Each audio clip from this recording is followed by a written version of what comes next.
মালয়েশিয়াতে যারা নতুন করে আসতে চাচ্ছেন তাদের জন্য একটা সুখবর আছে।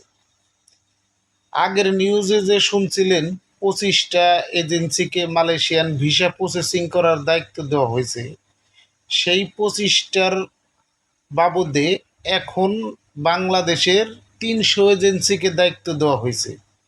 তো এতে যারা মালয়েশিয়া আসবেন তাদের জন্য একটু হলেও খরচ কমবে, কারণ ওই 25টা এজেন্সি যা বলতো সেটাই মাইনে নিতে হইতো, আর এখন হয়েছে 300। সেইখানে আপনাদের একটু খরচ কমবে। আর আমি মনে করি যেই কোনো কোম্পানিতে হোক, যদি মালয়েশিয়া বা বিদেশ আসার জন্য ইচ্ছা থাকে, তাহলে মিডল ইস্টে ঢুকলে আপনারা মালয়েশিয়া আসেন। কারণ মালয়েশিয়া বেসিক টেসিক ভালো, ঠিক আছে, দুইটা টাকা কামায় যাইতে পারবেন। কিন্তু 5-6 লাখ 7 লাখ 8 লাখ টাকা দিয়ে মালয়েশিয়া আসার সাপোর্ট আমি করি না।